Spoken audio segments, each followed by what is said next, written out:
सबसे सरल और सबसे स्पष्ट उत्तर होगा कि इसका मतलब है कि ईरान ने वहाँ से वैसे सारे मटेरियल्स को वो हटा लिया था जिससे कि एक रेडिएशन की संभावना बन सकती है।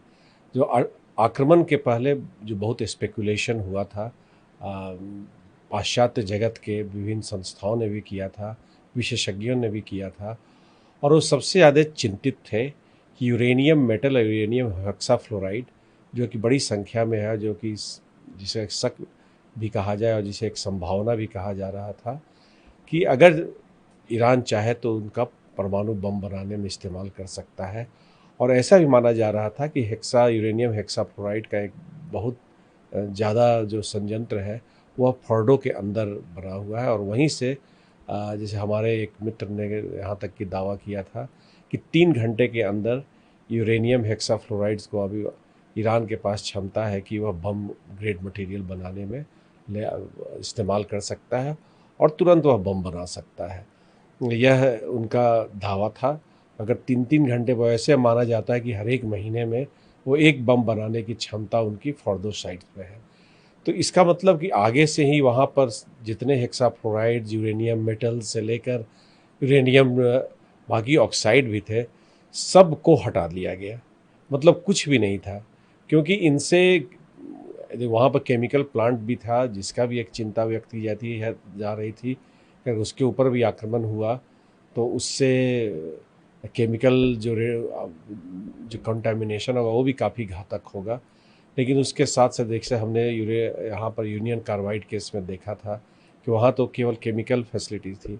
यहाँ यूरेनियम मतलब न्यूक्लियर से रिलेटेड रेडिएशन पैदा करने वाली संयंत्र और केमिकल जो कहते हैं उसको प्रदूषित करने वाली वैसे भी दोनों संयंत्र थे, तो इसकी संभावना थी।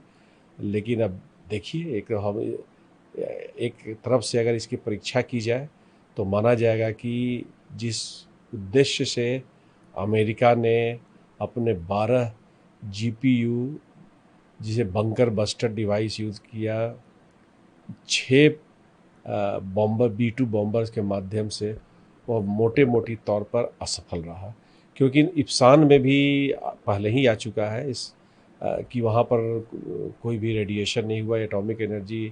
इंटरनेशनल एटॉमिक एनर्जी एजेंसी ने 2 रिपोर्ट्स दिया था। ईरानियन ने भी रिलीज़ किया है कि कोई भी रेडिएशन फॉल आउट नहीं है, और सऊदी अरेबिया ने के भी वहाँ से भी आया है। तो हर तरफ से आ रहा है कि वहाँ पर कोई रेडिएशन फॉल आउट नहीं हुए हैं। अगर कोई परमाणु संयंत्र होता, यह प्रश्न उठता है कि अगर कोई परमाणु संयंत्र रहता और उसके अंदर देखिए परमाणु का जो ऊपर का जो ढांचा है उस पर आप हमला करें, मिसाइल से करें, प्लेन से करें, किसी भी चीज़ से करें, तो उससे रेडिएशन की संभावना 2 क्षेत्र से होती है। एक जो उनके अंदर कोर जो रहता है जिससे कि जो रिएक्टर के अंदर जो फ्यूल कोर माना जाता है, अगर उस पर हमला हुआ तो उसके मेल्टिंग से हो सकता है कि एक रेडिएशन आएगी, और रेडिएशन उस पर फिर संभव है कि और फिर इस पर निर्भर करता है कि वह कितने बड़े पैमाने का है। अगर बड़े पैमाने का है और उस परमाणु बम से भी हमला किया जाता है तो माना जाता है कि करीब 2000 स्क्वायर किलोमीटर के क्षेत्र में पड़ेगा, और मिलियंस ऑफ जो क्यूरीज उसका जो पैमाना नापा जाता है उसका रिलीज़ होगा। तो इसका मतलब कि अभी कुछ भी नहीं हुआ। यहाँ तक कि IAEA के रिलीज़ में कहा गया है कि हो सकता है लो इनरिच्ड यूरेनियम हो और काफ़ी कंटेन्ड रेडिएशन हुआ है उसके अंदर। अगर मान लिया कि हमला भी हुआ है, लेकिन जो बाकी संभावनाएं थी उन संभावनाओं से इनकार किया जा रहा है कि हुआ था। अब दूसरा प्रश्न यह आता है कि जो बाकी 2 फैसिलिटीज़ थी, एक नतांज में भी, वो भी थोड़ा सा अंडरग्राउंड था, थोड़ा सा अबव द ग्राउंड था, तो वहाँ से भी कोई समाचार नहीं आ रहे हैं। वो इतना डीप था भी नहीं, तो उससे थोड़ा हमला करना, उस पर तो टॉमहॉक क्रूज मिसाइल से हमला किया गया है, और पहले भी उसके ऊपर 2 राउंड उसके ऊपर हमला हो चुके हैं, 2 से 3 राउंड भी माना जाता है। तो लेकिन वहाँ से भी कोई भी रेडिएशन की कोई भी खबर नहीं मिली है। इसका मतलब है कि कहीं न कहीं गुप्त स्थान पर ईरान ने अपने सारे क्रिटिकल मटेरियल्स को छिपा दिया है। क्रिटिकल मटेरियल्स तो छोड़िए, जो भी रेडिएशन करने वाली जो भी मटेरियल से यूरेनियम की, उन्हें भी हटा दिया है। तो तीनों स्थान से उन्हें आशंका थी कि आक्रमण हो सकता है, तो उन्हें हटा दिया। यह इस बात की पुष्टि कर सकते हैं अगर ये जो रिपोर्ट आ रहे हैं वो सच है तो। आईडीईए की तरफ और उनकी तरफ से एक इमरजेंसी मीटिंग भी बुलाई गई है, तो ये अगर बिना रेडिएशन रिसाव के अगर कोई खतरा नहीं है तो इस इमरजेंसी मीटिंग का क्या मतलब है? नहीं, देखिए, वह एकदम नहीं कह रहा है कि रेडिएशन नहीं हुआ, चाहे हमला नहीं हुआ है। देखिए, जो आईएईए का कई उद्देश्य हो सकते हैं। पहला उद्देश्य तो यह रहता है कि तीनों की तीनों फैसिलिटीज़ जो है वो आईएईए के सुपरविजन में है। आईएईए सर्टिफाई करते रही है कि वहाँ पर किस स्तर का परमाणु का इनरिचमेंट, यूरेनियम इनरिचमेंट हो रहा है, परमाणु संवर्धन हो रहा है। पहली बात तो यह है। दूसरी बात है कि जो जिनेवा प्रोटोकॉल के अंदर और उसका जो एडिशनल प्रोटोकॉल, जिनेवा कन्वेंशन उनका एडिशनल प्रोटोकॉल्स 1 और 2 है, उनके अंदर आप कोई भी परमाणु ऊर्जा उत्पन्न करने वाले किसी भी संयंत्र पर हमला नहीं कर सकते हैं। लेकिन उसमें थोड़ा सा कैविएट है, थोड़ा सा उसमें कंडीशंस है कि अगर वह मिलिट्री यूज़ के लिए किया जा रहा है। लेकिन साथ साथ यह भी कहा जाता है कि अगर आप हमला भी करने जा रहे हैं तो आप वहाँ के आस पास के जनता को आप आगे से हटा देने करें। तो वह तो उन्होंने चेतावनी दे दी थी इजराइल ने कि हम हमला कर सकते हैं। और वैसे जगह संयंत्र को 3 माना जाता है। एक साइनेज आपको लगाना होगा, ऑरेंज सर्कल वाला एक बड़ा सा, जो कि नज़र आ जाए, झंडा पर लगा रहे हैं कहीं पर भी। तो कई सारे कानूनी बातें रहती है अंतर्राष्ट्रीय कानून की, वह है। उसके साथ साथ जनरल कॉन्फ्रेंस जो इंटरनेशनल एटॉमिक एनर्जी एजेंसी का है, उसके अंदर 1983 से 85 तक उन्होंने रिजोल्यूशंस पास किए हैं। कोई भी जो पीसफुल प्रोग्राम है और माना भी जाता है। अभी चलिए देखिए, उसने 60% कर दिया उन इनरिचमेंट, लेकिन उसका कहना है ईरान का कि इनरिचमेंट की मनाही कहीं भी न्यूक्लियर नॉन प्रोलिफरेशन ट्रीटी में नहीं है। तो खैर, तो चलिए, तो कानूनी दाव पेच लड़ाई है। लेकिन जनरल कॉन्फ्रेंस जो उनका है, जीसी का रिजोल्यूशंस, चार रिजोल्यूशंस है आईएईए का, जिसमें कि परमाणु संयंत्र जो कि बिजली पैदा कर रहे हो उस पर हमला नहीं करना है।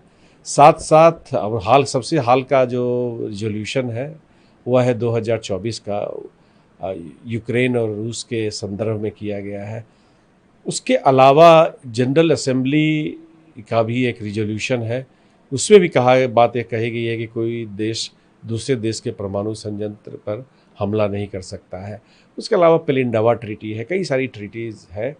तो हो सकता है उस पर भी इस बात एक बहुत कॉन्फ्लिक्ट सिचुएशन में आप परमाणु संयंत्र पर एक तरह से विश्व में सहमति बनी हुई है कि उस पर हमला नहीं करना चाहिए, क्योंकि उससे जो रेडिएशन निकलता है उसके आसपास के देश जो सेकेंडरी कंट्रीज कह सकते हैं, और सेकेंडरी रेडिएशन, कई तरह के रेडिएशन जो आते हैं उससे दूसरे लोग प्रभावित हो सकते हैं। तो ये कई सारे गंभीर विषय हैं जिस पर कि वो चर्चा कर रहे होंगे। लेकिन जो आश्वस्त जो दुनिया को करने वाली है, कम से कम एक बात आ गई कि रेडिएशन वहाँ से नहीं रिलीज हुआ है। अगर जो कुछ भी हुआ भी होगा वह कंटेंट रेडिएशन लो इनरिच्ड यूरेनियम से, जैसा कि आईएईए कह रही है। एक एक्सपर्ट के तौर पे आपको लगता है कि क्योंकि वहाँ पे नहीं है इसलिए यही कारण हो सकता है? ये एक तो यह नहीं, दूसरा जो आईएईए कहती है इप्सान के बारे में, यह है भी तो लो इनरिच्ड यूरेनियम है जिसे कंटेन कर लिया गया है। तो डैमेज भी हुआ है तो उसके जो स्ट्रक्चर है उसने उसको रोक लिया है।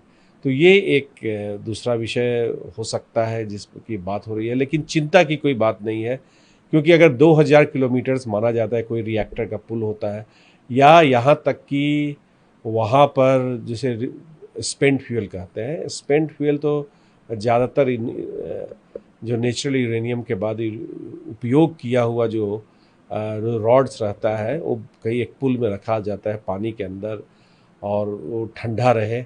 उस पर भी कई बार अटैक होने के बाद विश्व में ऐसी घटनाएं घटी भी हैं जिसमें कि रेडिएशन निकला है। हाल में फुकुशिमा की हमने बात सुनी थी कि कोर जो उनका था रिएक्टर का वो मेल्ट कर गया था, जिसके चलते रेडिएशन हुआ था।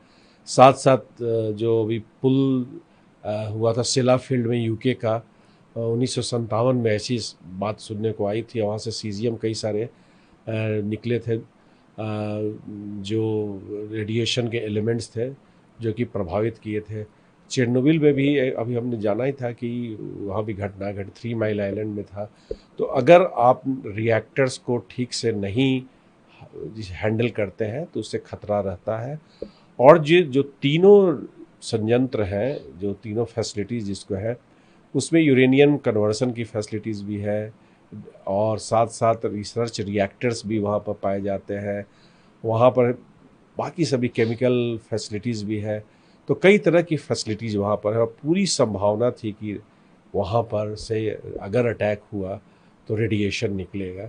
तो यह बात कही है।